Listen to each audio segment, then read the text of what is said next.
Seolah berbeda dengan karirnya yang begitu sukses, dalam urusan kisah asmara Natasha Wilona belum juga mendapat kekasih hati yang tepat.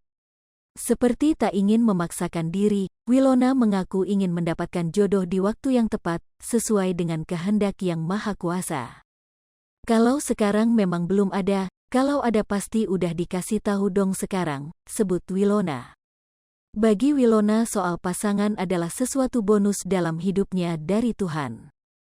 Semoga aja Tuhan mempertemukan dengan jodoh di waktu yang tepat, sebut Natasha Wilona. Bahkan Wilona tak menargetkan kapan dirinya akan menikah. Cuma lebih ke meminta agar dipertemukan dengan orang yang tepat dan dalam waktu yang tepat, sebut Wilona. Sebagai artis yang sudah sukses di usianya yang masih muda, memang tak mudah bagi seorang pria untuk mendekati Natasha Wilona. Apalagi pasca putus dari Verrell Bramasta, gadis keturunan Tionghoa ini belum berpacaran lagi. Baginya memang sulit membuka hati untuk pria lain, lantaran dirinya kali ini ingin benar-benar mencari pasangan yang serius. Namun ada hal yang membuat Natasha Wilona menjadi ilfil atau hilang perasaan ketika didekati oleh pria. Sosok itu adalah pria yang overconfident, yakni orang yang terlampau percaya diri.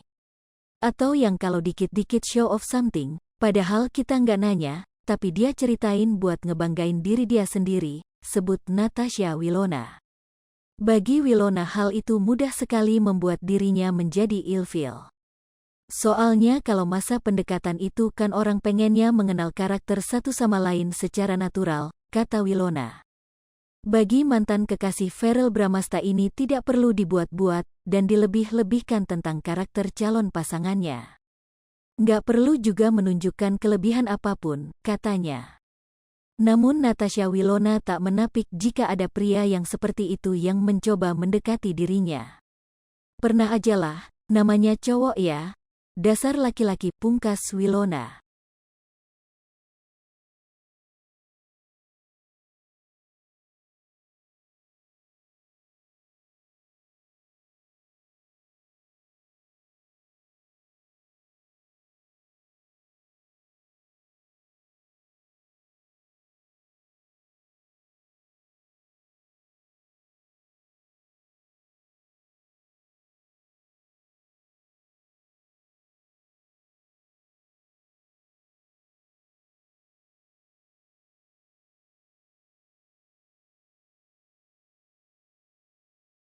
Hai pemirsa Sri Popo TV, jangan lupa komen, like, dan subscribe, serta tonton